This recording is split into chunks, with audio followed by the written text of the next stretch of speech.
Holidays nale, adu namma GT Holidays da. GT Holidays, South India's #1 travel brand. You know you are special when you're with GT Holidays. அடமானத்தில் இருக்கும் தங்க நகையை மீட்கும் சிறந்த வழி prime gold hub. தொடர்புக்கு 9840551787. தங்கத்தை மட்டுமல்ல தன்னம்பிக்கையையும் மீட்டுத் தருகிறோம். மோடியினுடைய தமிழகம் வருகை, அதில் திமுக கொடுத்த இம்பார்ட்டன்ட், அதாவது ஒவ்வொரு முறையும் திமுக பிஜேபியை காட்டி தான் ஓட்டு வாங்கிடுறாங்க அப்படின்ற ஒரு பார்வையை எல்லாருமே சொல்லிட்டு இருக்காங்க விமர்சனமா. திருமாவளவன் உட்பட அந்த தொகுதி எம்பின்ற அடிப்படையில் பங்கேற்கிறார். காங்கிரஸ் ஒண்டி அதே கருப்பு பலூன், அதே கோபேக் மோடி. ஆனா இவர்கள் எல்லாம் இந்த நேரத்துக்கு ஏற்ற மாதிரி, கால சக்கரத்துக்கு ஏற்ற மாதிரி மாறிட்டே. ஆனா நம்ம போய் இப்ப மைக்க போட்டு கேட்டோம்னா இல்லை நாங்கள் கொள்கை ரீதியாக எதிர்க்கிறோம். ஆனா இந்த மாதிரி விஷயங்கள்லாம் நடக்குது. அப்போ எதிரில் இதெல்லாம் நடக்கும்போது மறைவா என்னென்ன பேசுறாங்க, என்னென்ன நடக்குது நமக்கு தெரியாது. பிரதமர் மோடி அவர்களோட அந்த மேடையில அண்ணன் திருமாவளவனும் இருக்கிறாரு. அவருக்கு உண்டான அரசியல் அங்கீகாரம் இருக்கு. அவரை மத்திய அரசு ஒரு அரசியல்வாதியா மதிப்பீடு செய்கிறது. தூக்கத்துல கூட எதிர்க்கக்கூடியவர், கனவுல கூட எதிர்க்கக்கூடியவர், கொள்கையில இன்னி தேதி வரல எதிர்க்கிறவங்க. அப்படி இருக்கிற ஒரு ஆளுமை அங்க போயிட்டு பிரதமர் மோடியோட நீங்க ஜாலி. இதே தான் ஸ்ரீலங்காலையும் பண்ணாரு. ராஜபக்சவோட ஒரு சில நிகழ்ச்சியில எல்லாம் போய் கலந்துருப்போம். மோடியை எதிர்க்கிறோம் விமர்சனம் பண்றதை தாண்டி அவருக்குன்னு ஒரு சில பண்புகள், ஒரு சில கேரக்டர்ஸ் இருக்கு. அதெல்லாம் இவங்க ஃபாலோ பண்றது. சரி, ஏன் அதை பண்றது? அவரு 24 hours அரசியல்வாதி. இவங்கள மாதிரி பார்ட் டைம் பாலிடிக்ஸ் கிடையாது. திமுக கூட்டணி அந்த சனாதனம் ஒழிப்போம், சமூக நீதி காப்போம்னு சொல்றது அந்த ஃபார்முலா ஒர்க் அவுட் ஆயிருக்கு சார். ஒர்க் அவுட் ஆயிருக்கு. அது கரெக்டான இடத்துக்கு வந்திருக்கீங்க. அதெல்லாம் பழைய சிலபஸ். 2026 அது சிலபஸ் இல்ல. மக்கள் ஓட்டு போட மாட்டாங்கல்ல, மக்கள் சிந்திப்பாங்க. திமுக கூட்டணி இன்னைக்கு தேதிக்கு இன்டாக்டா இருக்காங்க. அப்படியே அவங்க தொடர்ச்சியா அந்த 2019 இருந்து தொடர்ச்சியா வெற்றி மேல் வெற்றி பெற்றுக்கிட்டு அந்த கூட்டணி அப்படியே நிலையா இருக்குது. அதுக்கேற்ற ஒரு வலுவான ஒரு கூட்டணியை என்டிஏ கூட்டணி, பிஜேபி, அமித்ஷா, மோடி, எடப்பாடி பழனிசாமி அமைப்பாங்களா? இன்டாக்டா இருக்கு ஒரு கூட்டணி பலம் அப்படின்னு பாத்தீங்கன்னா இன்னைக்கு திமுக கிட்ட தான் இருக்கு. ஒருவேளை திமுக கூட்டணி இன்னைக்கு உடையுது இல்ல பிரச்சனைனா அவங்க திருப்பி ஆட்சிக்கு வரது கஷ்டம். இப்ப விஜய் என்ன பண்றாருன்னா, ஒரு சில இடத்துல விசிகா ஓட்டை எடுக்கிறாரு. விடுதலை சிறுத்தைகள் கட்சிக்கு விழ வேண்டிய அந்த தாழ்த்தப்பட்ட மக்களோட ஓட்டை எடுக்கிறாரு. ஒரு சில இடத்துல கிறிஸ்டின்ஸ் மத்தியில பயங்கர பாப்புலரா இருக்காரு. ஒரு சில இடத்துல முஸ்லிம்ஸையுமே என்மாசா ஓட்டு போடுற இருக்கிறவங்க திமுக அவங்க ஓட்டு எடுக்கிறாரு. அதே மாதிரி கம்யூனிஸ்ட் பாக்கெட்லயுமே பாப்புலரா இருக்காரு விஜய். அப்போ கம்யூனிஸ்ட் ஓட்டு, விசிகா ஓட்டுலாம் யாரோட ஓட்டு? திமுக. அதன் தமிழர்களுக்கு வணக்கம். பல்வேறு துறைகளில் ஆக சிறந்த ஆளுமைகளை சந்தித்து நாம் நேர்காணல் எடுத்து வருகிறோம். அந்த வகையில் நம்மோடு இணைந்திருக்கிறார் பத்திரிகையாளர் திரு கோட்டீஸ்வரன் அவர்கள். அவரிடம் கேட்பதற்கு நிறைய இருக்கின்ற வாரங்களிடமே கேட்போம். வணக்கம் கோட்டீஸ்வரன் சார். வணக்கம். எப்படி இருக்கீங்க? நல்லா இருக்கு. பெரிய பிரேக். ஆதன் நேர்களை ரொம்ப நாள் கழிச்சு சந்திக்கிறேன். மகிழ்ச்சி சார். மோடியினுடைய தமிழகம் வருகை, அதில் திமுக கொடுத்த இம்பார்ட்டன்ட், அதாவது ஒவ்வொரு முறையும் திமுக பிஜேபியை காட்டி தான் ஓட்டு வாங்கிடுறாங்க அப்படின்ற ஒரு பார்வையை எல்லாருமே சொல்லிட்டு இருக்காங்க விமர்சனமா. ஆனால் அரசு விழாவில் இப்போ ரொம்ப முக்கியத்துவம் கொடுத்து பங்கேற்பதும் எல்லாருமே பிரசன்ட் ஆகுறாங்க. திருமாவளவன் உட்பட அந்த தொகுதி எம்பின்ற அடிப்படையில் பங்கேற்கிறார். முதல்ல இதை பேசிடுவோம். இதை எப்படி பார்க்குறீங்க? பிஜேபி மேடையில் திருமாவளவன் உட்கார்றது, திமுகவினுடைய அமைச்சர் பெருமக்கள் உட்கார்றது எல்லாமே எப்படி பார்க்க? முதல்ல பார்த்தீங்கன்னா பாரத பிரதமர் மோடி அவர்கள் அவர் தொடர்ந்து இந்த கஜினி மகன் மாதிரி படையெடுத்துக்கிட்டே இருக்கிறாரு. தமிழகத்தை எத்தனை வாட்டி படையெடுத்தாவது தமிழகத்தில் பாஜக கால் ஊன்றணும். அதற்கு நம்ம தாத்தா ராஜராஜ சோழன், கங்கை கொண்ட சோழபுரம், எங்கே போனால் என்ன கிடைக்குமோ, எதனா கிடைக்காதா, கொஞ்சம் ஓட்டு வராதா, தாமரை மலராதா அப்படின்ற அந்த அந்த முயற்சியை பாராட்டணும். அதாவது தோற்று போகிறோம் அப்படின்றதுனால தொகுந்து போல, அது தொடர் முயற்சி. யாரோ போய் சொல்லியிருக்கிறாங்க, ஐயா இது மாதிரி அவர் வெளிநாடெல்லாம் சுற்றுப்பயணம் அதில் பிஸியாக இருக்கிறவர். அப்படி இருக்கிறவர் நீங்கள் முக்கொம்பு கிட்ட, தஞ்சாவூர் கிட்ட கூட்டு இதாங்க ஐயா காவேரி, இதான் கங்கை கொண்ட சோழபுரம் அப்படின்னு காட்டுறதுக்கு, அவரோட அந்த நேரத்தை ஒதுக்குறதுக்கு, ஏன்னா ஒரு பிரைம் மினிஸ்டரோட அப்பாயின்மெண்ட்ன்றது நிறைய பேர் காத்துக்கிட்டு இருக்கிறாங்க. பாக்கியமாலாம் கருத அரசியல் தலைவர்கள் இருக்கிறாங்க. அப்படி இருக்கும்போது அவர் தமிழகத்துக்கு வராரு, அடிக்கடி வராரு அப்படின்னும் போது பாஜக தமிழகத்தின் மீது பார்வை அந்த கொஞ்சம் கொஞ்சமாக அதை அதிகரிச்சுட்டே போகிறோம். அவர்களுக்கு இங்கே கால் ஊன்றணும்.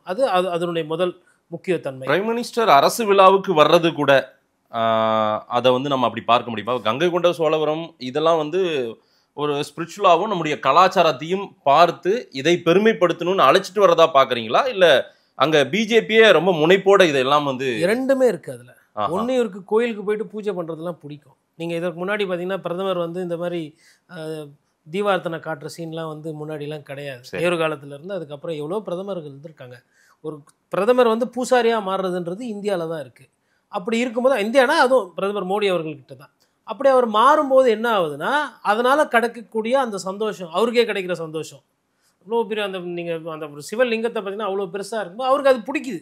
அவருக்கு பிடிச்ச விஷயத்த பண்ணுறாரு. அதுக்கு வந்து சட்டப்படி இடம் இருக்குது, அதெல்லாம் ரைட். ஆனால் அதை தாண்டி அதற்கு பின்னாடி நுனி அரசியல் நிறைய இருக்குது. நான் வந்து ஒரு இந்துக்கள் வந்து எனக்கு பின்னாடி வாங்க, இந்துக்கள் எனக்கு வந்து ஒற்றுமையாக இருங்க அப்படின்ற அந்த ஒரு செய்தி, அந்த செய்தியினுடைய பிரதிபலிப்பாக எனக்கு தமிழர்கள் ஓட்டு போடணும் அப்படின்றது அடுத்த கேள்வி.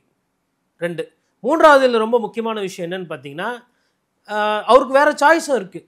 இப்போது காசிக்கு போகலாம், இல்லை வேறு ஏதோ ஒரு கயாவுக்கு போகலாம், இல்லை வந்து உங்களுக்கு வந்து அமர்நாத் குகை இருக்குது, எங்கெங்கேயோ இருக்குது, எங்கெல்லாம் வேணும் போய் பண்ணலாம். அதை எதுக்கு வந்து கங்கை கொண்ட சோழபுரத்தில் ஒரு வருஷம் தேர்தல் இருக்குது. கிட்டத்தட்ட அடுத்த 10 மாதத்தில் ஒரு தேர்தல் மோடில் ஓடிக்கிட்டு இருக்கும் தமிழகம், தேர்தல் வியூகத்தில் ஓடிட்டு இருக்கும். அப்படி இருக்கும்பொழுது கரெக்டாக பிளான் பண்ணி வர்றார். இப்போ இதே கலைஞர் அவர்களுக்கு ஒரு நாணயம் வெளியிட்டாங்க, அப்போ வந்து ராஜ்நாத் சிங் வந்தார்.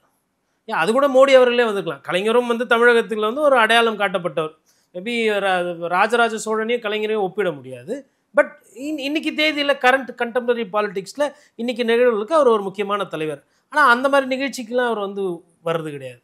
அப்போ எதுக்கு வரணும், எது வந்தால் ஓட்டு கிடைக்கும், யாரை பார்க்கணும், எப்போ பார்க்கணும், எதுக்கு பார்க்கணும் அப்படின்ற ஒவ்வொரு நகர்வுலையும் நீங்கள் வந்து ஒரு அரசியல் தன்மையை மோடி அவர்கள் வெளிப்படுத்துவார். அதை வெளிப்படுத்தியிருக்காரு. இதில் சம்மந்தமே இல்லாமல் ஆஜரானது யாருன்னு பார்த்தா எங்கள் அண்ணன் விசிக தலைவர் திருமாவளவன் அவர்கள். இல்லை, அவர் ஆஸ் எ எம்பியா மேடையில் உட்கார. சரி, நீங்கள் ஆஸ் எ எம்பி நீங்கள் கலந்துக்கல, அன்னைக்கு என்ன ஆகிடும்? போலீஸ் வந்து வாரண்ட் கொடுக்க போகிறாங்களா? நீங்கள் வந்து எம்பி நீங்கள் கலந்துருக்கணும், இல்லை உங்களுக்கு கொடுக்க போகிற அலவன்ஸை கட் பண்ண போகிறாங்களா? இல்லை நீங்கள் விமானத்தில் போகும்போது இல்லைங்க நீங்கள் வந்து பிரதமர் மோடி வந்தப்போ நீங்கள் வந்து கலந்துக்கல, நீங்கள் ஆஸ் பர் ப்ரோட்டோகால் கலந்துருக்கணும், ஆனால் இனிமேல் நீங்கள் வந்து ஏர் இண்டியா ஃப்ளைட்டில் உங்களுக்கு சலுகை கிடையாது எம்பி, அதெல்லாம் சொல்ல போகிறாங்களா? நீங்கள் நல்லா யோசிச்சு பாருங்கள். முதலமைச்சர் ஸ்டாலின் வந்து மருத்துவமனையில் இருந்து கொஞ்சம் கொஞ்சமாக குணம் அடைஞ்சிட்டு வர்றாரு. அந்த மாதிரி நேரத்தில் ஆஸ் எ எம்பி நீங்கள் போய் கலந்துக்கிறீங்க. இதை வந்து டிவியில் பார்க்குறாரு முதல்வர். அவர் அதை சந்தோஷப்படுவார்னு நினைக்கிறீங்களா? அவருக்கு வந்து வேற வழியில் அமைச்சர் அனுப்புகிறாருன்னா அது புரோட்டோகால், ரைட்டுங்களா? சரி. அப்போது அதே கேள்வி இங்கே வருது. அவரோட புரோட்டோகால் வந்து பிரச்சனையாச்சு, பிசிறு தட்டுச்சுன்னா ரெய்டு வரும், ஆட்சிக்கு வரும், 1008 பிரச்சனை வரும். அண்ணன் திருமாவளவனுக்கு என்ன பிரச்சனை வரப்போகுது? அண்ணன் திருமாவளவன் நான் நம்புறேன், அவர் டியூட்டி அவர் பார்க்க. இல்ல அண்ணன் திருமாவளவன் நான் நம்புறேன். இன்னமும் வந்து அவர் மேல ஊழல் குற்றச்சாட்டுலாம் இல்ல. அது அவர் வாழற வாழ்க்கை என்னன்றது எனக்கு தெரியும். பிஜேபி தூக்கத்துல கூட எதிர்க்கக்கூடியவர், கனவுல கூட எதிர்க்கிறக்கூடியவர், கொள்கையில இன்னி தேதி வரல எதிர்க்கிறவங்க. அப்படி இருக்கிற ஒரு ஆளுமை அங்க போயிட்டு பிரதமர் மோடியோட நீங்க வந்து ஜாலி, இதே தான் ஸ்ரீலங்காலையும் பண்ணாரு. ராஜபக்சவோட ஒரு சில நிகழ்ச்சியில எல்லாம் போய் கலந்துருப்பார். சார், இது அதோட ஒப்பிட முடியுமா? இல்ல ஒப்பிடல. நான் என்ன சொல்றேன்னா, கோவத்தை எங்களுக்கு வெளிப்படுத்துறீங்க, ஆனா பார்க்கும்போது தேநீர் நீங்க வந்து குடிக்கிறீங்க, பேசுறீங்க, சிரிக்கிறீங்க. இதை எப்படி புரிஞ்சுக்கிறது? இது அப்போ அது எடப்பாடி பழனிசாமி அவர்களுக்கும் அண்ணன் திருமாவளவனுக்கும் ஒன்னே ஒன்று தான் வித்தியாசம். எடப்பாடி பழனிசாமி அவர்கள் கூட்டணியில் இருக்காரு, இவர் கூட்டணியில் இல்லை. மற்றபடி சிரிப்பு, பேசுனது, நட்பு பாராட்டினது எல்லாம் கரெக்டு தானே? நாட்டு மக்கள் பார்த்தாங்கல்ல. இதில் கொள்கைன்ற ஒரு விஷயத்தை வச்சு தானே மக்களுக்கு நீங்கள் திணிச்சு கொடுத்துட்ருக்கீங்க. அங்கே அப்போ நான் என்ன கேட்குறேன்னா, காங்கிரஸ் கட்சி அன்றைக்கும் சரி இன்றைக்கும் சரி அவருக்கும் கங்கை கொண்ட சோழபுரத்துக்கும் எதனா பிரச்சனையா? இல்லை அங்கே இருக்கிற காங்கிரஸ்காரங்களோட சொத்து எதனா சோழ மன்னர் அன்றைக்கி எழுதி வாங்கிக்கினாரா? அன்றைக்கி விட்ட கருப்பு பலூன் அவங்க ஒண்டி தனியாக விட்டுருக்குறாங்க. என்னோட பதிவு அதுதான். இப்போ காங்கிரஸ் ஒண்டி அதே கருப்பு பலூன், அதே கோபேக் மோடி. ஆனால் இவர்கள் எல்லாம் அந்த நேரத்துக்கு ஏற்ற மாதிரி, கால சக்கரத்துக்கு ஏற்ற மாதிரி மாறிட்டே வராங்க. ஆனால் நம்ம போய் இப்போ மைக்க போட்டு கேட்டோன்னா இல்லை நாங்கள் கொள்கை ரீதியாக எதிர்க்கிறோம். ஆனால் இந்த மாதிரி விஷயங்கள்லாம் நடக்குது. அப்போ எதிரில் இதெல்லாம் நடக்கும்போது மறைவாக என்னென்ன பேசுறாங்க, என்னென்ன நடக்குது நமக்கு தெரியாது இல்லையா? எனக்கு அரசு விழாவில் அந்த தொகுதி ஒன்றும் இல்லை. நீங்கள் சிதம்பரத்தில் போயிட்டு அங்கே வந்து பிரதமர் இருக்கும்போது, சிதம்பரத்தில் நான் இப்போ ஒரு 3 நாள் 4 நாள் டூர் போயிட்டு வந்தேன். மக்கள் பிரச்சனை நிறைய இருக்குது, மக்களுக்கு நிறைய பிரச்சனை இருக்குது, வாழ்வாதார பாதிப்பு இருக்குது, 100 நாள் வேலைவாய்ப்பு திட்டம் வந்து சரியாக போய் சேரலை, விவசாய கூலிகள் கஷ்டத்தில் இருக்கிறாங்க, நெசவு தொழில் செய்கிறவங்க கொஞ்சம் நலிந்து போயிருக்காங்க. இதெல்லாம் சிதம்பரம், கும்பகோணம், திருபுவனம், திருவையாறில் இருக்கிற பிரச்சனையை நான் பேசிக்கிட்டு இருக்கிறேன். இந்த பிரச்சனையெல்லாம் போயிட்டு பிரதமர் அழைப்பு இருந்ததுங்க, மக்கள் பிரச்சனை முக்கியம்னு சொல்லிட்டு அங்கே வந்து ஒரு கேம்ப்பு போட்டிருக்கலாம், இது பண்ணியிருந்தா அண்ணன் திருமாவளவனோட பேசும்போது இன்னும் மேலே போயிருக்கும். சரி, என்ன தேவை இப்போ இந்த மேடையில் உட்கார்ந்ததுக்கு? ஒரு அங்கீகாரம். என்ன மதிக்கிறாங்க, என்ன கூப்பிடுறாங்க, அந்த அங்கீகாரத்தை நான் வந்து முக்கியத்துவம் கொடுக்கணுன்றது இவங்க பார்வை. அவங்கள பொறுத்தவரை ஆஸ் பர் ப்ரோட்டோக்கால் லோக்கல் எம்பியை அவாய்டு பண்ணிட்டு அது தப்பாயிடும். பிரைம் மினிஸ்டர் ஆஃபீஸ் ஃபங்க்ஷனு, அதனால் யாரெல்லாம் எலெக்டட் ரெப்ரசன்டேட்டிவ் எல்லாரையும் கூப்பிடுவாங்க. அப்போது மக்கள் பிரச்சனையை விட இவர்களுக்கு பிரதமர் மோடி அவர்களுக்கு குஷிப்படுத்துறது, அவரை பார்த்து அந்த வணக்கம் சொல்லணும், அவர்கிட்ட சிரிக்கணும், புன்னகை வைக்கணும் அப்படின்றது அவங்களோட பிரதானமாக இருக்கு. அது ஓட்டா வரப்போறது இல்லை, ஓட்டாலாம் வராது. அது வந்து ஒரு ஸ்பெக்டர். அதாவது எப்படின்னா அது என்ன செய்தி காட்டும்னா, பிரதமர் மோடி அவர்களோட அந்த மேடையில் அண்ணன் திருமாவளவனும் இருக்கிறாரு, அவருக்கு உண்டான அரசியல் அங்கீகாரம் இருக்குது, அவரை வந்து மத்திய அரசு ஒரு அரசியல்வாதியாக மதிப்பீடு செய்கிறது அப்படின்றது இருக்கு இல்லையா. இப்போ அதே எடுத்துக்கோங்க, ஓபிஎஸ் அவர்களுக்கு அங்கே என்ட்ரி கிடையாது, அந்த விழாவுக்கு அழைப்போ இல்லை ஏர்போர்ட்டில் ஐயா கொஞ்சமாச்சும் வந்துக்கிறேன், ஒரு வணக்கம்னா வைக்கிறேன், இல்லை பார்த்துட்டு போகிறேன், உங்களை பார்த்தாவே பாக்கியம் அப்படின்னு சொல்லிட்டு சீடர் போல நின்றுட்டு இருந்தவருக்கு அங்கீகாரம் இல்லை. அதாவது தூத்துக்குடி பகுதியில் ஒரு பார்ட்டிசிபேட் பண்ணுற ப்ரோக்ராம், ஏர்போர்ட் ப்ளஸ் வந்து ஒரு ரயில்வே திட்டங்கள் தொடங்கி வச்சதுலாம் வந்து அவருடைய தொகுதியும் வருதான், திரு ஓபிஎஸ் உடைய தொகுதி வருதுன்னு அப்படின்னே ரெக்வஸ்ட் கொடுத்துருக்காரு. எவ்வளோ சிறுவர்கள் செஸ் விளையாடுறாங்க, ஓட்டப்பந்தயத்தில் வேகமாக ஓடினாங்கன்னு சொல்லிட்டுலாம் பிரதமர் சந்திக்கிறாரு, நல்லா திருக்குறள் பாடினாங்க அப்படின்லாம் சந்திச்சிருக்கிறாரு. புரியுதுங்களா? மந்திரம் சொல்கிறவங்க, அதுக்கப்புறமா வந்து கோயிலில் பூஜை பண்ணுறவங்களெல்லாம் சந்திக்கிறாரு. அவங்களுக்கெல்லாம் நேரம் கொடுக்குறீங்கல்ல, இப்படியே அரசு விழாவில் வேணாம், தனியாக ஒரு டீ குடிக்கலாம்ல, இல்லை ஒரு பிரேக்ஃபாஸ்ட் சாப்பிட்லாம்ல, இல்லை ஃப்ளைட்டில் சும்மா போகும்போது டெல்லிக்கு நம்ம பேசினே போகலாம், வாங்க ஃப்ளைட்டில் கூட கூட்டுன்னு போகலாம்ல, எதுவுமே கொடுக்கலையே ஓபிஎஸ்க்கு. அப்போது இந்த அரசியல்வாதிகள் எல்லாமே மக்கள் வந்து தெளிவாக புரிஞ்சுக்கணும். அதாவதுங்க அவங்க சூழலுக்கு ஏற்ற மாதிரி அரசியல் பண்ணி கொண்டிருக்கிறார்கள். நம்ம போய் பேசும்போது அப்படி பேர் இப்படி பேர், இது சனாதனம் ஒழிக, இது வந்து பிஜேபி நாட்டுக்கு ஆபத்து, பிஜேபிக்கு நாட்டுக்கு ஆபத்து, ரைட்டு, கூட கம்மா போட்டு உங்களெல்லாம் சேர்த்துக்கோங்க, நீங்களும் தான் ஆபத்து. இங்கே வந்து ஆபத்து 1 எது, ஆபத்து 2 எது, ஆபத்து 3 எதுன்னு தான் நான் பார்க்குறேன். ஏன்னா சொல்றது ஒன்றா இருக்குது, செய்யறது ஒன்றா இல்லை. சார், திருமாவளவனோ திமுகவோ பிஜேபி நாட்டுக்கு ஆபத்துன்னு சொல்லி ஓட்டு வாங்குறாங்க, அரசியல் பண்றாங்க. நீங்க கம்மா போடுன்னா அந்த நாட்டுக்கு ஆபத்துல நீங்க திமுகவும் கொண்டு வரீங்க, பிசிகாவும் கொண்டு வரீங்களா? கரெக்ட்.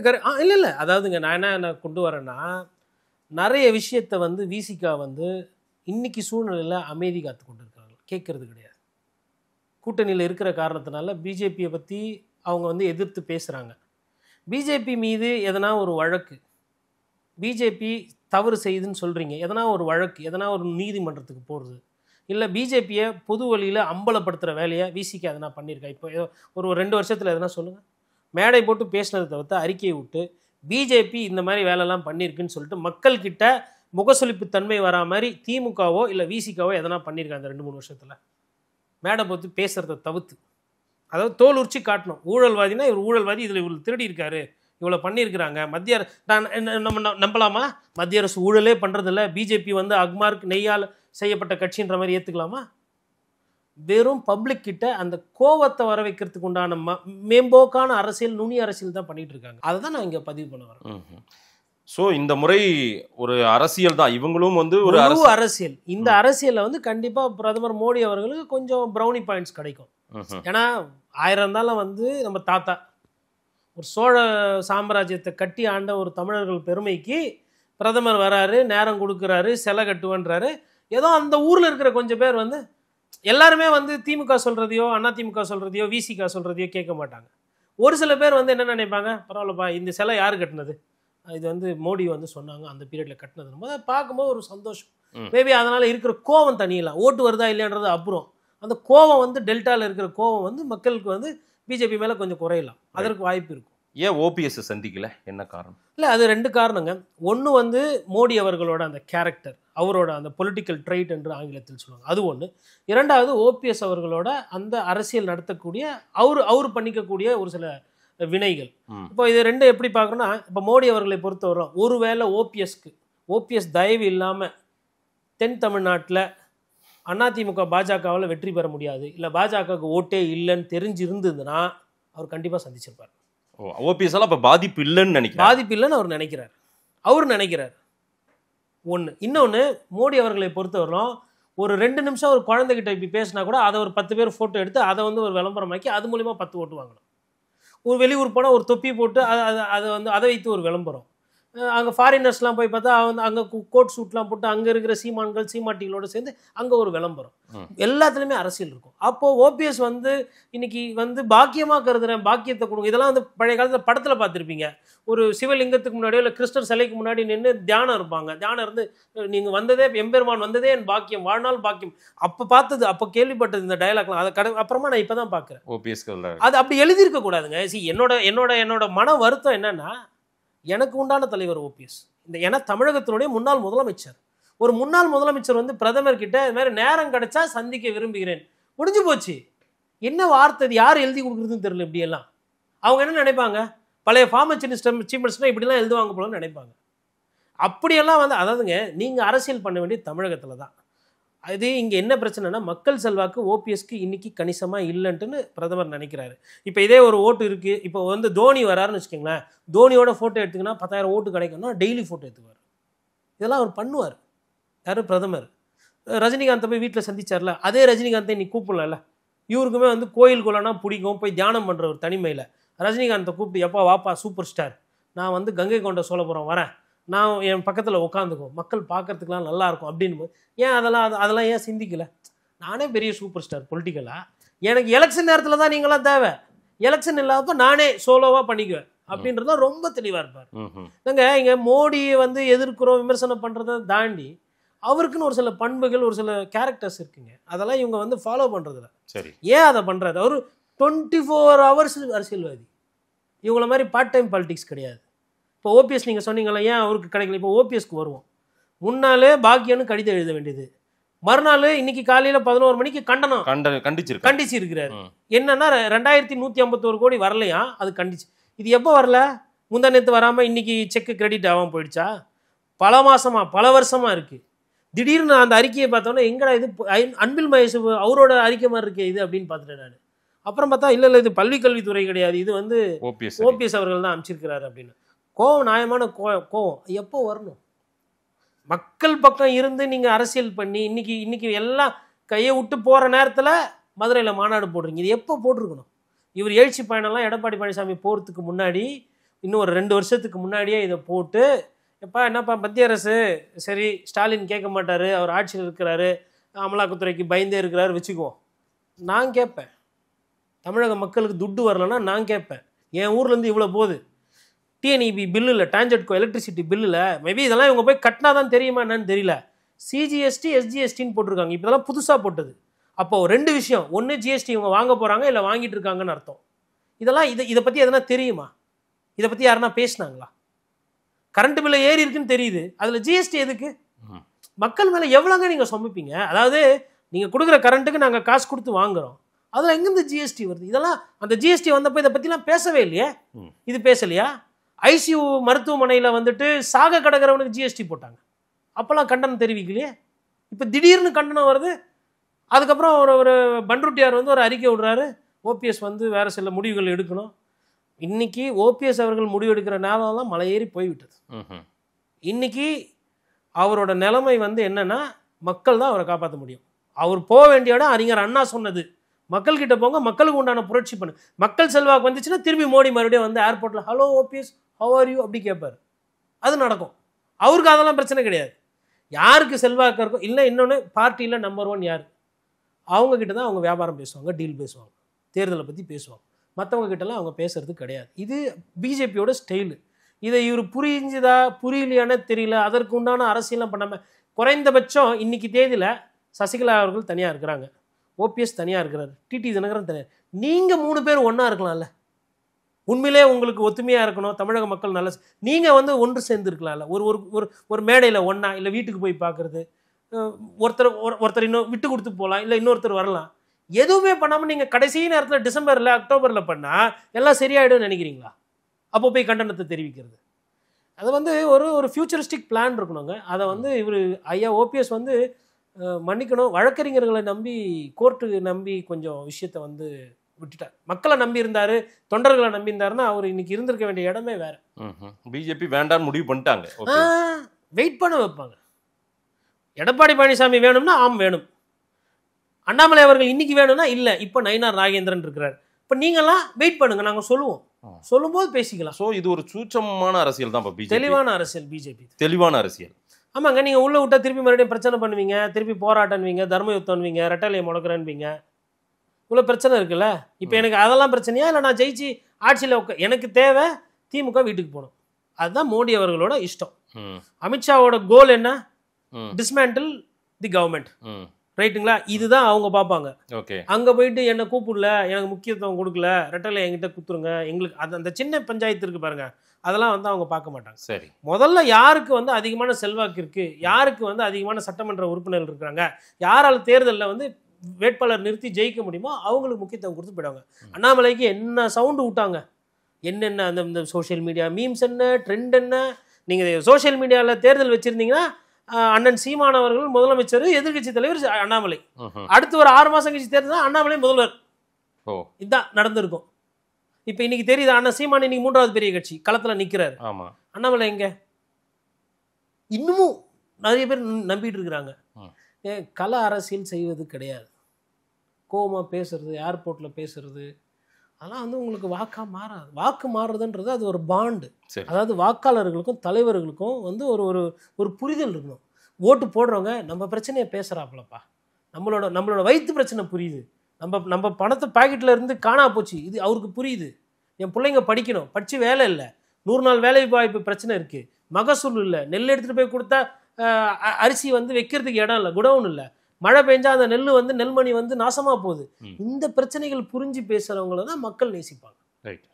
நீங்கள் அதை விட்டுட்டு சனாதனம் ஒழிப்போம், சமூக நீதி காப்போம் அப்படின்னா ஏதோ ஹிஸ்ட்ரி கிளாஸ்ல எல்லாம் உட்கார்ற மாதிரி இருக்கு. ஹிஸ்ட்ரி ஜாகிரபி கிளாஸ்ல ஹிஸ்ட்ரி ஜாகிரபி எங்களுக்கு வேண்டாம்னு சொல்ல சார். திமுக கூட்டணி அந்த சனாதனம் ஒழிப்போம், சமூக நீதி காப்போம்னு சொல்றது அந்த ஃபார்முலா ஒர்க் அவுட் ஆயிருக்கு சார். ஒர்க் அவுட் ஆயிருக்கு. அது கரெக்டான இடத்துக்கு வந்திருக்கீங்க. அதெல்லாம் பழைய சிலபஸ். 2026 அது சிலபஸ் இல்லை. மக்கள் ஓட்டு போட மாட்டாங்கல்ல, மக்கள் சிந்திப்பாங்க. ஓட்டு போடுவாங்க, கொஞ்சம் மக்கள் போடுவாங்க. இந்த ஆட்சி வந்தப்ப நானே பேசியிருக்கிறேன், திரும்பவும் இந்த ஆட்சி வரதுக்கு வாய்ப்பு இருக்குன்னு. இன்னைக்கு என்ன கேட்டிங்கன்னா நான் சொல்ல மாட்டேன். ஏன்னா அது மக்கள் முடிவு. மக்கள் அந்த மனநிலையில் இல்லைன்றது என் பார்வை. திமுக மறுபடியும் வேண்டான்னு நினைக்கிறாங்களா? திமுக வேண்டான்னு நிறைய பேர் நினைக்க ஆரம்பிக்கிறாங்க. மக்கள்கிட்ட ஒரு ஒரு எதிர்வினை வருது. அதாவது என்ன நினைக்கிறாங்கன்னா, முதல்வர் இந்த நொடி வேரில் முதல்வர் மீது கெட்ட பேர் கிடையாதுங்க. Mark my words. திமுக தலைவர் முதல்வர் ஸ்டாலின் அவர்கள் மீது கெட்ட பேர் இல்லை. ஆனால் சுற்றி இருக்கிற சப்சிஸ்டம் இருக்குது இல்லைங்களா? இப்போ ஒரு உதாரணம் சொல்கிறேன் நான், உங்களுக்கு புரிகிற மாதிரி, இல்லை மக்களுக்கு புரிகிற மாதிரி. ஒரு காலத்தில் 1000 ரூபாய் எல்லாருக்கும் கொடுப்பேன்னு சொல்லிட்டு அறிவிப்பு விட்டோம், ரைட்டுங்களா? மக்கள் நம்பி ஓட்டு போட்டாங்க, ஜெயிச்சு ஹரியானையில் முதலமைச்சர் உட்காந்துட்டார், ரைட்டுங்களா? அதுக்கப்புறம் தான் வருது பிரச்சனை அதிகாரிங்களால். என்ன சொல்கிறாங்க, சார் இவங்கெல்லாம் டிஸ்குவாலிஃபைடு சார், குவாலிஃபிகேஷன் இல்லை. ஏன் இல்லை? இவங்களுக்கு வந்து வீட்டில் வந்து கார் இருக்குது. இப்போ கார் ஓட்டுநர் ஒருத்தர் இருக்கிறாரு, அவர் வாடகைக்கு கார் ஓட்டுறது பதிலாக சொந்தமாக கடனில் வாங்கி வண்டி ஓட்டுறாரு, ரைட்டா? அவர் வந்து உடனே கார் வாங்கினதுனால கார் சொகுசுக்கு வாங்கலை, ஓட்டி பிழைக்கிறது வாங்கியிருக்கிறாரு, ரைட்டா? அப்புறம் கிரைண்டர் வச்சுருப்பாங்க, 4 கிரைண்டரை போட்டு சும்மா ஜாலியாக சுற்றுறது இல்லை, இட்லி மாவை போட்டு ருப்பி அதை 20 ரூபா 30 ரூபா 40 ரூபா வைத்து பொழப்பு நடத்துகிறாங்க. அவங்களுக்கு கரண்ட் செலவு ஜாஸ்தி ஆகும். கரண்ட் பில் எடுத்து பார்க்கும்போது இவ்வளோ வீட்டு மேலே இருக்குது, இவங்களுக்கு 1000 ரூபா கிடையாது, காலியா? ரெண்டாவது ஒரு அம்மா இருப்பாங்க விதவை, அவங்களுக்கு முதியோர் பென்ஷன் வருது, அதனால் அவங்க பெண்ணுக்கு கிடையாது அப்படின்னு அவங்க காலியா, அந்த வீட்டில் காலியா, இப்படி ஒவ்வொன்றைத்தையாக காலி பண்ணி 50 லட்சம் பேருக்கு இல்லைன்ட்டாங்க.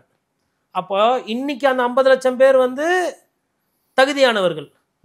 அதே அண்ணா பிறந்த நாளில் 2 வருஷத்துக்கு முன்னாடி தகுதி இல்லாதவர்கள். அப்போ எங்களுக்கு தகுதி எப்போ போச்சு, தகுதி எப்போ வந்துச்சுன்னு தகுதி உற்ற மக்கள் கேட்பாங்கல்ல. என் தகுதியை யார் தட்டி பறிச்சது? அந்த தகுதி எனக்கு அன்னைக்கு இருந்ததுன்னா வருஷத்துக்கு 12,000 ரூபானா 2 வருஷத்துக்கு 24,000 ரூபாய். இந்த 24,000 ரூபாய் எனக்கு வரல, அந்த காசு யார் கொடுப்பா? இப்போ அன்னைக்கு நான் தகுதியற்றவன், இன்னைக்கு மறுபரிசீலனை செய்கிறோம், ஏன் தேர்தல் வருது இல்லை? இதுக்கு யார் காரணம்? இதுக்கு எந்த அதிகாரி கொடுத்த ஐடியா, யார் பண்ணது? அப்போ அன்றைக்கே ஒன்றும் இல்லை, பொங்கல் பரிசு மாதிரி நீ 1000 ரூபாய் கொடுக்க வேணாம், 500 ரூபாய் கொடுத்துட்டு, எப்பா கஜானாவில் காசு இல்லை, அதிமுக கடனில் விட்டு போயிருக்காங்க, சரி வரும்போது சரி செய்வோன்னு சொல்லியிருந்தா 1.5 கோடி பேர் கொடுத்துருக்கலாம், பிரச்சனை எல்லாம் போயிருக்கும். இன்னைக்கு பாதி பேர் வாங்கியிருக்கிறாங்க, மீதி பாதி பேருக்கு வரல. 60 விழுக்காடு வாங்கிட்டாங்க, காசு வாங்குறாங்க, ஒரு 40 விழுக்காடு வாங்கலை வச்சுக்கோங்க. இந்த 40 விழுக்காடுக்கு கொடுத்தாலும் அவங்களுக்கு அந்த மூலையில் ஒரு கோவம் இருக்கும்ல. இன்னொன்று, அதிமுக என்ன சொல்லுது, 1500 ரூபா கொடுப்போம்னு சொல்லுது. 1000 பெருசா 1500 பெருசா, இந்த ஃபெயிலு பெருசா பாஸ் பெருசா? டே ஆனால் நீங்கள் 10ஆம் கிளாஸ் ஃபெயிலுன்னா நான் 8ஆம் கிளாஸ் பாஸ்ன்ற மாதிரி அந்த மாதிரிலாம் வரும் கிராமத்தில் பிரச்சனை. இது ஒரு பிரச்சனை. இவங்களும் 1000 ரூபாயை அடுத்து ஏற்ற போகிறதா? நீங்கள் என்ன ஏற்றினாலுங்க கடைசியில் ஹெலிகாப்டர் தூக்கின்னு வந்து நாளைக்கு காலையில் தேர்தல் போடும்போது நீங்கள் ஹெலிகாப்டர் கொடுத்தா கூட வாங்கிக்குவோம் நாங்கள். நான் வந்து மக்கள் வந்து ஓட்டுக்கு காசு வாங்குறது தப்புன்னு பேசினவன், ஒரு 2 வருஷம் பேசிக்கிட்டு இருந்தேன். அதுக்கப்புறம் என்னோட நிலைப்பாடை மாற்றிக்கினேன். மக்களுக்கு வேண்டி தான் நம்ம பேசணும், மக்களுக்கு உண்டான அரசியல் தான் நம்ம பண்ணணும். அவங்க என்ன நினைக்கிறாங்கன்னா, அரசியல்வாதிகள் டிசைனாக கலர் கலராக கொள்கை சொல்கிறீங்க, கலர் கலராக கோட்பாடு சொல்கிறீங்க, கட்சி கொடி வச்சுக்கிறீங்க, ஆனால் எல்லாருமே ஊழல் பண்ணுறீங்க, சம்பாதிக்கிறீங்க, இங்கே யாரும் கக்கன் மாதிரியும் ஐயா காமராஜர் மாதிரி சேவை பண்ண வரல, அதனால் எத்து வை துட்டை அப்படின்றாங்க ஓட்டு போடுறதுக்கு முன்னாடி. அப்போ அவங்க நிலை அப்படி இருக்கும்போது பத்திரிகையாளர் நான் தான் அங்கே மாறணும். சரி. நான் மாறிட்டேன். இன்னைக்கு வந்து சட்டப்படி அது தப்புனா ஆமா, பட் தர்மப்படி நீதிபடி மக்களோட முடிவு அது. அது தடுக்க வேண்டிய எலெக்ஷன் கமிஷனே என்ன சொல்லுது, இது எங்களால் ஒன்றும் பண்ண முடியல அப்படின்னு. அப்போ மக்கள் வந்து நீங்க கடைசி அந்த நைட்டு முன்னாள் நைட்டு கதவு தட்டி காசை கொடுக்கறது, அதுக்கப்புறமா மிட்டாய் உள்ள மூக்குத்தி வைக்கிறது, அதெல்லாம் வந்து மக்கள்லாம் வந்து ரசிக்க மாட்டாங்க. அது வந்து ஓட்டு வேணா 2% 3% வரும், கோவப்பட்டாங்கன்னா மாற்றி போட்டுருவாங்க. திமுக கூட்டணி இன்னைக்கு தேதிக்கு இன்டாக்டா இருக்காங்க. அப்படியே அவங்க தொடர்ச்சியா அந்த 2019 தொடர்ச்சியா வெற்றி மேல் வெற்றி பெற்றுக்கிட்டு அந்த கூட்டணி அப்படியே நிலையா இருக்குது. அதுக்கேற்ற ஒரு வலுவான ஒரு கூட்டணியை என்டிஏ கூட்டணி பிஜேபி, அமித்ஷா, மோடி, எடப்பாடி பழனிசாமி அமைப்பாங்களா? இல்லைங்க, அதாவது வலுவான கூட்டணி அப்படின்னு பார்த்தீங்கன்னா இந்த நொடி வரலாம் அதிமுகவுக்கு வலுவான கூட்டணி இல்லை. அதாவது அமித்ஷா அவர்களை பார்த்தா பயம் வரும். ஐயோ அமலாக்கத்துறை, சிபிஐ, அதுக்கப்புறமா இன்கம் டேக்ஸ் என்ஃபோர்ஸ்மெண்ட் டைரக்டரேட்டு, அதுக்கப்புறமா மற்ற இன்வெஸ்டிகேஷன் ஏஜென்சிஸ்லாம் இருக்குது, வழக்கு இருக்குது, அதெல்லாம் இருக்குது. நீங்கள் பிஜேபியில் சேர்த்தா பயப்பட வேணாம், பிஜேபியில் சேரலன்னா பயப்படணும். ஓகேங்களா, இதுதான் தாரக. அப்போ அமித்ஷா அவர்களை பார்த்தா ஒரு பயம் வரும். மோடி அவர்களை பார்க்கும்போது என் கால்படாத இடமே இல்லை இந்தியாவில், எல்லா மாநிலத்தையும் பிடிச்சிட்டேன், இது ஒண்டி தமிழ்நாடும் கேரளா ஒண்டி பாக்கி இருக்குது அப்படின்ற மாதிரி. இது வந்து ஒரு பார்ப்பதற்கு வந்து ஒரு பெரிய ஒரு விஷயமா இருக்கும் தமிழகத்தை பொறுத்தவரை. பட் அது பலமான கூட்டணி அப்படின்னு பார்த்தீங்கன்னா கிடையாது. இந்த நொடி வெறிலும் பிஜேபி ஒரு சில இடங்களில் வந்து அதிமுகவுக்கு ஒரு சுமை. உதாரணத்துக்கு டெல்டாவில் ஒரு சுமை அவங்க, அதே மாதிரி சென்னையில் ஒரு சுமை. இதே நீங்கள் நாமக்கல், கோயம்புத்தூர், பொள்ளாச்சி, நீலகிரிஸ், ஊட்டி, கோயம்புத்தூர் இந்த இடம்லாம் எடுத்துக்கிட்டிங்கன்னா பாஜக வந்து ஒரு பலம். அதே மாதிரி இப்போ நயினார் நாகேந்திரன் வந்ததுக்கு பிறகு பார்த்தீங்கன்னா உங்களுக்கு திருநெல்வேலி, அதுக்கப்புறம் கன்னியாகுமரியில் முன்னாடியே ஐயா பொன் ராதாகிருஷ்ணன் வந்து அந்த கட்சியை பலப்படுத்தியிருக்காரு. அந்த இடத்துலையுமே சதர்ன் டிஸ்ட்ரிக்ட்ஸ்லுமே வந்து பிஜேபி வந்து ஒரு இப்போ வந்து அது ஒரு கட்சியாக ரிவைவ் ஆகுது. அதாவது நீங்கள் வந்து என்ன தப்பாக நினச்சிக்கூடாது, அண்ணாமலை சொன்ன அந்த 18% வளர்ச்சியை நான் பேசவில்லை. ஓகே, முன்னாடி இருந்ததை விட இன்னைக்கு கணிசமாக வாக்கு வருது. அந்த வாக்கு வந்து டிரான்ஸ்ஃபர் ஆகுது. அதாவது அதிமுகவுக்கு பிஜேபி ஓட்டும், பிஜேபி ஓட்டும் அதிமுகவும் டிரான்ஸ்ஃபர் ஆகிற சூழ்நிலை இருக்கு. சரி. அப்போ ஒரு சில இடத்துல அவங்க பலம், ஒரு சில இடத்துல அவங்க பலவீனம். அது தவிர்த்து பட் இதே நீங்க இந்த சைடு எடுத்தீங்கன்னா காங்கிரஸ் ஓட்டு வந்து நிறைய இடத்துல டிஎம்கேக்கு டிரான்ஸ்ஃபர் ஆகுது. கம்யூனிஸ்ட் குறிப்பா உங்களுக்கு ஒரு சில இடம்லாம் எடுத்தீங்கன்னா உங்களுக்கு நாகப்பட்டினம், அதுக்கப்புறம் திருவாரூர், அதுக்கப்புறம் திருத்துறைப்பூண்டி, அப்புறம் கீழ்வேலூர், இந்த இடம்லாம் பார்த்தீங்கன்னா கம்யூனிஸ்ட் வந்து எனக்கு வந்து பிரமிப்பாக இருக்குது. ஒரு சில விஷயம்லாம் பார்க்க, ஒரு டிவிஎஸ் 50 வச்சுட்டு ஒரு வயசானவர் ஒரு சிவப்பு துண்டை போட்டு போகிறாரு, அந்த ஒரு 10 நிமிஷத்தில் 50 பேர் வணக்கம் வைக்கிறான். இவரும் அப்படியே ஒத்த கையில் வயசானவர் கை காட்டுறாரு, டாட்டா காட்டுறாரு, வணக்கம் வைக்கிறாரு, டீ குடிக்கிறாரு, திருப்பி மறுபடியும் சாயந்தரம் 4 மணிக்கு ரவுண்ட்ஸ், திருப்பி 7 மணிக்கு தூங்குறதுக்கு முன்னாடி ரவுண்ட்ஸ். அப்போ காசு கிடையாது, ஒன்றும் கிடையாது, வெறும் கொள்கை, உண்மை. கந்தர்வ கோட்டையில் நீங்கள் போய் எம்எல்ஏ வீடை போய் பாருங்கள், உங்களுக்கு கண்ணில் தண்ணி வரும். என்னோட பயம் என்னன்னா இவங்கெல்லாம் என்ன ஆக போகிறாங்கன்னு தெரியல. போக இந்த கட்சியோட நிலைமை என்ன ஆகுன்றதான் பிரச்சனை. ஆனால் இன்டாக்டாக இருக்குது ஒரு கூட்டணி பலம் அப்படின்னு பார்த்தீங்கன்னா இன்னைக்கு திமுக கிட்ட தான் இருக்குது. ஒருவேளை திமுக கூட்டணி இன்னைக்கு உடையுது இல்லை பிரச்சனைனா அவங்க திருப்பி ஆட்சிக்கு வர்றது கஷ்டம். டெல்டாலெல்லாம் வந்து நான் மெட்ராஸில் இருந்து பார்க்கும்போதெல்லாம் என்ன நினைப்பேன்னா திமுக தான் வந்து கம்யூனிஸ்டை வந்து தூக்கி பிடிக்குது. ஏன்னா இங்கே நம்ம பார்க்குறோம் மற்ற நகரங்களில், கிராமங்களில் போய் பார்க்கும்போது கதையே வேற. கம்யூனிஸ்டுக்காரங்க தான் வந்து திமுகவை தூக்கி பிடிக்கிறாங்க. சரி, கிராம அமைப்புல அப்படி இருக்கு. ஓகே, அதான் காங்கிரஸை பொறுத்தவரை நிறைய இடத்துல சறுக்கிட்டு வராங்க. இப்போ உதாரணத்துக்கு திருச்சியில எல்லாம் வந்து காங்கிரஸ் ஒரு காலத்துல வந்து கோட்டையா வச்சிருந்தாங்க. தஞ்சாவூர் தமிழ் மாநில காங்கிரஸ் ஸ்ட்ராங்கா இருந்தாங்க, அதெல்லாம் இருந்தது. இன்னைக்கு அங்கெல்லாம் வந்து அவங்களுக்கு வாக்கு வங்கி வந்து சரிஞ்சுக்கிட்டு தான் வருது. காரணம் ஐயா காமராஜரே காப்பாற்ற மாட்டேன்றீங்க நீங்க. அண்ணன் திருச்சி வேலுசாமி தான் உண்மையான காங்கிரஸ் வாரிசாவும் ஐயா காமராஜர் வாரிசா பேசிட்டு இருக்காரு. காமராஜரையே காப்பாத்தாதீங்க, நீங்க எப்படி மக்களை காப்பாத்தீங்கன்னு சொல்லிட்டு எல்லா இடத்துலயும் சரி. இது காங்கிரஸ் அதுக்கு தான் சிஎம் எல்லாம் பார்த்துட்டு ஒரு ஃபுல் ஸ்டாப் வச்சிட்டார்ல செல்லு பிறந்த. என்னன்னு அந்த பேச்சு தேவையா? யாரை பத்தி பேசுறதுன்னு இருக்குல்ல, அவரை பத்தி நம்ம பேசுறதுக்கு நமக்கு என்ன தார்மீக அடிப்படை இருக்குன்றது முக்கியம். ஒருவேளை அப்படி ஏசியே போட்டு கொடுத்துருந்தா கூட கடந்து போனோங்க. இன்னைக்கு அதுதான் பிரச்சனையா? ஒருவேளை நான் அது உண்மையா போய் எனக்கு தெரியாது. ஐயா காமராஜர் நம்ம பார்த்ததில்ல, படித்ததோடு சரி, படிக்கும்போதே புல்லரிக்குது. எப்படா இப்படி ஒரு தலைவர் இருந்தாங்க, இந்த தலைவரை எப்படா தோக்கடிச்சாங்கன்னு. அப்படிதான் என்னோட பயமே அதுதான். அந்த மாதிரி ஆட்கள்லாம் வந்து இன்னைக்கு வந்து கூட்டணின்ற பேரில் போய் சின்ன பின்னமாக மாட்டிக்கிட்டு இருக்கிறாங்க. விஜயால் யாருக்கு பாதிப்பு இருக்கும் சார்? பெரிய சேதாரம். ரொம்ப இந்த ஒத்த கேள்வி வந்து இந்த கேள்விக்கு கரெக்டாக நீங்கள் பதில் சொல்லிட்டீங்கன்னா பல கோடி வந்து அரசியல்வாதிகள் வந்து உங்களுக்கு கொட்டுவாங்க. ஏன்னா இந்த கேள்விக்கு பதில் தெரியாமல் தான் வந்து இன்னைக்கு தமிழகத்தோட ஒட்டுமொத்த அரசியலுமே வந்து இந்த வியூகவியாளர்கள், பத்திரிகையாளர்கள், இல்லை வந்து அரசியலில் கூர்ந்து இருக்கிறவங்களாம் பயணம் செஞ்சுட்டு இருக்காங்க. இப்போ நான் என் பார்வையில் வந்து நான் வந்து கிட்டத்தட்ட ஒரு ஒரு இப்போ கொஞ்சம் கொஞ்சமாக தொகுதியெல்லாம் சுற்றுறேன், போகிறேன், வரேன், பார்க்குறேன் என்ன ஏதுன்னு சொல்லிட்டு. அப்போ என்ன புரியுதுன்னா, முதல் கட்டமாக எல்லாருமே நமக்கு புரிஞ்சது என்னன்னா, தெரிஞ்சது என்னன்னா, விஜய் வந்து அதிமுக ஓட்டை வந்து அதிகமாக எடுப்பார். அது என்ன அப்படின்னா, திமுக எதிர்ப்பு விஜய் சம்பாதிக்கிறார். அன்றாட திமுக விமர்சனம் பண்ணுறாரு, ரொம்ப தீர்க்கமாக விமர்சனம் பண்ணுறாரு. அப்போது திமுக தோக்கடிக்கணும், திமுகவை வீழ்த்தணும்னா அந்த ஓட்டு வழக்கமாக அதிமுகவுக்கு போயிட்டு இருந்தது கடந்த காலத்தில். அதை மடம் மாற்றி விஜய் அவர்கள் பெற போகிறாருன்றது ஃபஸ்ட்டு. பட் உள்ள ரிவர்ஸில் என்ன நடக்குதுன்னா, ஒரு சில இடத்துல இப்போ உதாரணத்துக்கு திருச்சி எடுத்துக்கணும். திருச்சி மத்தியமோ வெஸ்ட்டோ ஈஸ்டோ ஏதோ அங்கே வந்து சிறுபான்மையினர் அதிகமாக இருக்கிறாங்க.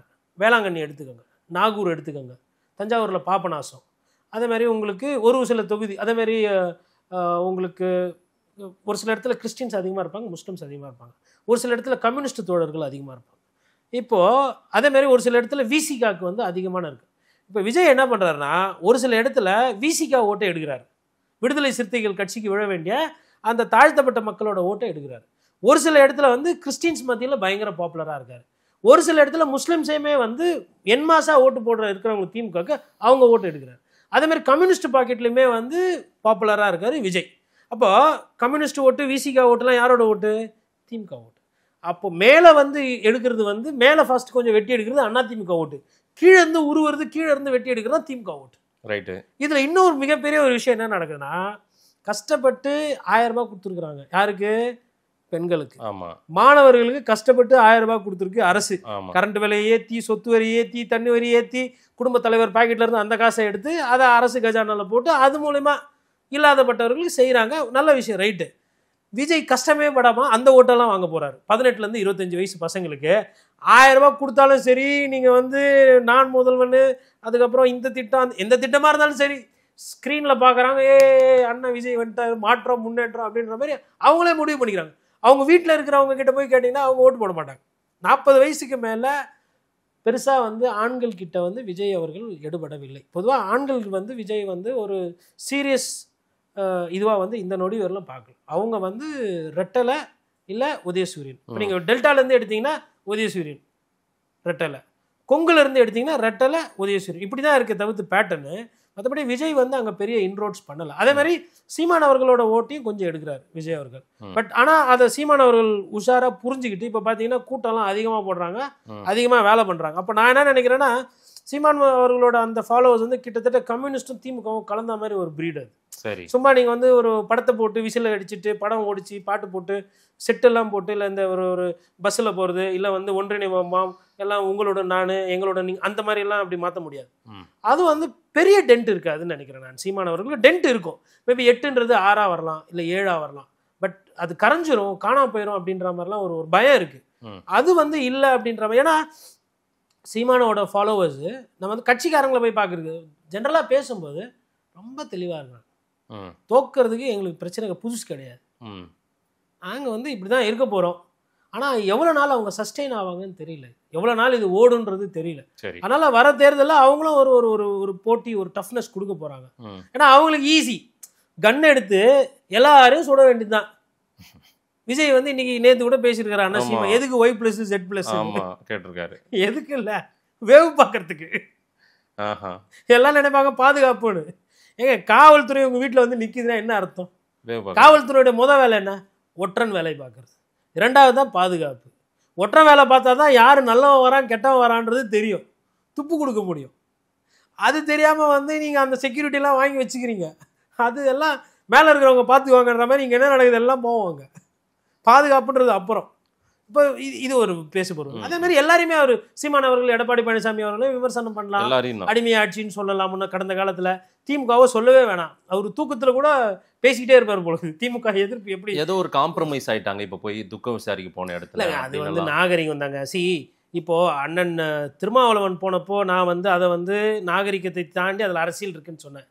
இதில் வந்து எனக்கு அந்த மாதிரி இல்லை. அது என்னென்னா, அம்மையார் ஜெயலலிதா இறந்தப்போ திமுக காரங்க வந்து போஸ்டர் ஓட்டினாங்க. ஆமாம், நீங்கள் ஆளக்கூடாதுன்னு தான் சொன்னோம், சாவக்கூடாதுன்னு நினைக்கல, சிங்கமா இருந்து எங்க தலைவருக்கு வந்து ஒரு போட்டியை கொடுத்தீங்க, அது வந்து ஒரு அழகான அரசியல், அப்படின்ற மாதிரி. அதே மாதிரி கலைஞர் அவர்கள் இறந்தப்போ வந்து அதிமுக காரங்கெல்லாம் போய் பார்த்தாங்க, ஒரு சிலர் இது பண்ணாங்க. ஒரே ஒரு விஷயம் தான், இந்த பீச்சில் இடம் கொடுக்காததான் கொஞ்சம் ஒரு பிரச்சனையாச்சு. ஐயா எடப்பாடி பழனிசாமி என்னன்றாரு, இல்லை அதெல்லாம் கொடுக்க முடியாது அப்படின்ற மாதிரி. அதாவது கடந்த காலத்தில் காமராஜருக்கு இது மாதிரி சொல்லுவாங்க, இந்த மாதிரி ஆட்சி பிரச்சனை, அந்த மாதிரி ஒரு பிரச்சனையாகி அப்புறம் கோர்ட்டு போய் வாங்கிட்டாங்க. அதை தாண்டி பார்த்தீங்கன்னா இந்த மாதிரி துக்க நிகழ்வுகள் வந்து அது அன்னையோட சரி. நல்லது கஷ்டத்தில், ஏன்னா இப்போ அரசியல்வாதிக்கும் வந்து பார்த்தீங்கன்னா அவங்களுக்கு வேற ஆப்ஷன்ஸ்ன்றதை தாண்டி அந்த மனிதாபிமானத்தை அங்கே வெளிப்படுத்துறது ஒன்றும் தப்பு கிடையாது. துக்க நிகழ்ச்சியில் வந்து விஜய் அட்டாக் பண்றதுக்காக சீமானை என்கரேஜ் பண்ணிக்கிட்டாங்க திமுக. அது ஒரு ஏதோ சிலபஸ் அவர்கிட்ட ஒரு அசைன்மெண்ட் கொடுத்துருக்காங்க, நல்லா ஒரு கதையை சொல்லுங்க. நம்ம இவங்கெல்லாம் ஒரு சிலபஸ் போடுவாங்க. இப்போ இன்னொரு சிலபஸ் கூட ஓடிக்கிட்டு இருக்கு. ஓபிஎஸ் விஜய் அவர்கள் வந்துட்டாங்கன்னா அது பிஜேபி எதிர்ப்பு உருவாகும், அதிமுகவை வீழ்த்தலாம், பிஜேபியும் வீழ்த்தலான்றதான். நீங்கள் என்னதான் சிலபஸ் போட்டாலும் மக்கள் வந்து அந்த நேரத்தில் வந்து அவங்களுக்கு தெரியும் எந்த குதிரை அடிக்கும் எந்த குதிரை போயிடும்னு. ஜெயிக்க குதிரை அது எந்த குதிரையோ அதில் அடிச்சு குத்திட்டு போயிட்டே இருப்பாங்க. இன்னொன்று எல்லாருக்கும் ஒரு விஷயம் ரொம்ப தெரிய மாட்டேங்குது. ஆண்டிப்பட்டி, உசிலம்பட்டி, அதுக்கப்புறம் திருவாரூர், அப்புறம் நன்னிலம். எதுக்கு நான் இந்த தொகுதியெல்லாம் கரெக்டாக சொல்கிறேன்னா, ஏர் மார்க் பண்ணி வேட்பாளர் கட்சி தலைவர் முக்கியம் இல்லை, சின்னம் இருக்குல்ல. நீங்கள் திருவாரூரில் உதயசூரியன் எப்படி இருக்குன்னா பாகுபலி மாதிரி நிற்கும். படத்தில் சீன் காட்டுவாங்க தெரியுமா, சிலை கட்டி வச்சுருவாங்க. அதை தாண்டி கலைஞரோட அந்த அஸ்திவாரம் இருக்கு பாருங்க, அவர் போட்டது தஞ்சாவூர்லேயும் இதுலேயும் கோசிமணியும் கலைஞரும் சேர்த்து அப்படி நிற்கும். அதே மாதிரி நீங்கள் ஆண்டிப்பட்டி உசிலம்பட்டியில் போனால் வயசான அம்மா வந்து என்னப்பா ரெட்டலை எங்கே கொஞ்சம் அமைக்க முடியும் எனக்குன்னு. இதெல்லாம் நீங்கள் வந்து ஒரு 2 தேர்தல் 3 தேர்தல் அடிக்கிறது, உடனே வந்துட்டு ஒரே தேர்தல் அடிச்சு காலி பண்ணுறதுன்றது சாத்தியம் கிடையாது. பெல்வெதர் சீட்ஸ்ன்னு வாங்க, அதாவது அந்த சீட்டு ஜெயிச்சா நீங்கள் ஆட்சியை பிடிப்பீங்க. சரி, ஆனால் ஒரு சில சீட்டு மாறவே மாறாது. நீங்கள் ஐ திங்க் நாகப்பட்டினத்தில் திருத்துறைப்பூண்டியா கீழ்வெளு எனக்கு சரியா ஞாபகம். 14 தேர்தலில் 12 தேர்தல் கம்யூனிஸ்ட் ஜெயிக்குதுங்க. திருத்துறைப்பூண்டி எப்படி இருக்கு பாருங்க ட்ராக் ரெக்கார்ட். 2 வருஷத்துக்கு ஒரு எம்எல்ஏ மாத்துறாங்க, அதே சின்னம் 2 கலர் தான், ஒன்று சிவப்பு துண்டு இல்லை பச்சை துண்டு, சிபிஐஎம் எப்படி நிற்கிறாங்க.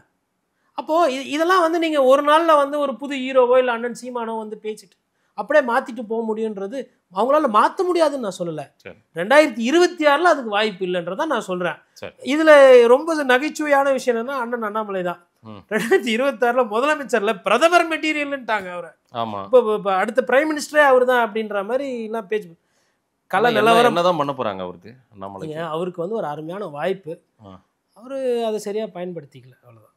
ஈஸியான ஒரு இப்போ ஏதாவது ஒரு பொசிஷன் கொடுப்பாங்கல்ல, டெஃபினட்டா கொடுத்தா இந்த நேரத்துக்கு கொடுத்துருக்கணுமேங்க. வைஸ் பிரசிடென்ட் பதவி கூட தான் இப்போ காலியாக வரப்போகுது.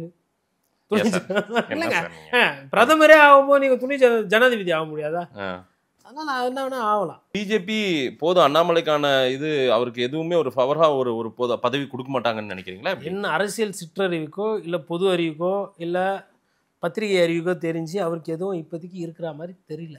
காரணம் என்னன்னா, ஆளை வச்சு வார் ரூமை வச்சு முருகனை கிண்டல் பண்ணுறீங்க. இவர் நைனார் இல்லை, அது முன்னாடி. இப்போ நைனார் முன்னாடி புரியுங்களா? அப்போ இப்போ கரண்ட்டில் நைனாரை தமிழிசை அவர்களை என்னென்ன பிரச்சனை பண்ணீங்கன்னு சொல்லிட்டு அவங்களே வந்து கிட்டத்தட்ட அது வெளிப்படையாக வந்து போலீஸ் எஃப்ஐஆர் வரலாம் போச்சு. ஒரு பஞ்சாயத்து ஆகி அப்புறம் கரதே தியாகராஜன் உள்ளே போந்து அந்த சண்டையை வந்து சமாதானப்படுத்தினார் தென் சென்னையில். அப்புறம் பொன் ராதாகிருஷ்ணனை வந்து நீங்கள் வந்து அந்த காலகட்டத்தில் வந்தப்போ அவருக்கு முக்கியத்துவம் கொடுக்கல, ஓரம் கட்டினீங்க. கேசவநாயகம் வந்து அவருக்கும் வந்து அவருக்கு பழைய அந்த தோற்றம் அதெல்லாம் இல்லைன்னு சொல்லிட்டு அப்புறம் வந்து கேடி ராகவன் அவர்களை வந்து கட்சியிலேருந்து ஓரம் கட்டுறதுக்கு உண்டான வேலையை பார்த்தீங்க. அப்புறம் வானதி ஸ்ரீனிவாசனோட ஒரு சில பிரச்சனை உங்களுக்கு. இப்படி பாஜகவில் இருக்கீங்க நீங்கள். இவங்களெல்லாம் ஒன்று சேர்த்து திமுகவையும் அதிமுகவையும் எதிர்த்து அரசியல் பண்ணுவீங்களா, இல்லை சொந்த கட்சியிலேயே உள்ளே சண்டை போட்டுக்கிட்டு போலீஸ் அதிகாரி மாதிரி நீங்கள் வேவு பார்த்து பிரச்சனை பண்ணிட்டு இருப்பீங்களா? ஓரளவுக்கு பொறுப்பாங்க, மேலே இருக்கிறவங்க பார்ப்பாங்கல்ல. அதெல்லாம் நான் முன்னாடியே சொன்னது தான். அண்ணாமலையால் ஆட்சி வரும், ஆட்சி ஜெயிக்க போகுது, இல்லை அவருக்கு கூட்டணிக்கு பலத்தை சேர்க்கிறாருன்னா நாளைக்கு முடிவு பண்ணி நாளான்னைக்கு வந்து அண்ணாமலை அவர்களுக்கு பதவி கொடுத்துருவாங்க. அவங்க அதெல்லாம் வெயிட் அண்ட் வாட்ச் பண்ணுவாங்க. இப்போ அண்ணாமலை தேவை இல்லைன்னு நினைக்கிறாங்க. தேவை இருந்ததான் மாற்றிருக்க மாட்டாங்க. 3 வருஷன்றது ஒன்றும் பிரச்சனை கிடையாதுங்களே. 3 வருஷத்துக்கு அப்புறம் இன்னொரு 3 வருஷம் இருந்திருக்கலாமே. 75 வயசுக்கு மேலே பதவியில் இருக்கக்கூடாதுன்னு RSS சொல்லுது. இங்கே இன்னைக்கு அந்த RSS வந்து அதே மோடி அவர்களுக்கு சொல்லுங்க பார்க்கலாம். அன்னைக்கு தேவைப்பட்டது RSS, இப்போ மோடியையே பேசினா அப்படியா? RSS நீங்கள் தனியாக இருந்துக்கோங்கப்பா, நாங்கள் ஆட்சி நடத்துகிறோம், வணக்கம் போயிட்டு வாங்கன்னு சொல்லிட்டு பாய் பாய் அப்படின்னு சொல்லிட்டு ஹிந்தியில் போயிட்டே இருப்பார் எங்கள் ஐயா மோடி. அதனால் அதெல்லாம் வந்து யாரால என்ன ஓட்டு கிடைக்கும், யாருக்கு என்ன செல்வாக்கு, யார் பின்னாடி மக்கள் வருவாங்க, அவங்களுக்கு தான் இங்கே அரசியலில் வலிமை, அவங்களுக்கு தான் வந்து அந்த முன்னுரிமை எல்லாமே. இது மோடியா எடுத்துக்கிட்டாலும் சரி, ஐயா ஸ்டாலின் எடுத்தாலும் சரி, இல்லை ஐயா எடப்பாடி எடுத்தாலும் சரி, இந்த கீழே ஒரு சில கட்சிக்காரங்களாம் வந்துட்டு தலைமையை வந்து குறை சொல்லிட்டு உட்காந்துருப்பாங்க. அப்போ செந்தில் பாலாஜி அவ்வளோ முக்கியத்துவம் எனக்கு இல்லை, ஏன்னா செந்தில் பாலாஜி பண்ணுற அரசியல் அவங்களுக்கு பிடிக்குது, விராலிமலையில் விஜயபாஸ்கர் பண்ணுற அரசியல் இவங்களுக்கு பிடிக்குது வச்சுக்கிறாங்க, நீங்கள் பண்ணுற அரசியல் அவங்களுக்கு பிடிக்கல, அதனால தள்ளி வைக்க. இதுதான் நிதர்சனம். அதனால் வந்து அது வந்து அந்தந்த நேரத்தில் சூப்பர் ஸ்டார் ரஜினி சொல்லுவார், அவரவர்கள் காலத்தில் அவங்களுக்கு உண்டான நேரம் வரும்போது மற்றவங்க அப்படியே ஒதுங்கிக்கிறது பெட்டர். ரைட். 26 எலெக்ஷனுக்கே ஒரு பெரிய அனலைஸ் சொன்ன மாதிரி இருந்தது. மோடியினுடைய வருகையை தொடங்கி நம்ம அப்படியே எல்லாத்தையும் பேசிட்டா எல்லாமே பேசியிருக்கோம். 26 தேர்தலை ஒட்டி எப்படி இருக்கு மக்களின் மனநிலைன்னு கூட நீங்க சொல்லியிருக்கீங்க. அதுவும் பல தொகுதிகள் பெயரையும் மாவட்டங்கள் பெயரையும் சொல்லி இந்தந்த இடத்துல இப்படிதான் இருக்குன்னு சொல்றீங்க. மக்கள் என்ன சொல்றாங்கன்னு பார்க்கலாம். நேரில் வந்து நேரம் கொடுத்து பேசுறதுக்கு நன்றி கோட்டீஸ்வரன் சார். நன்றி மாதேஷ்.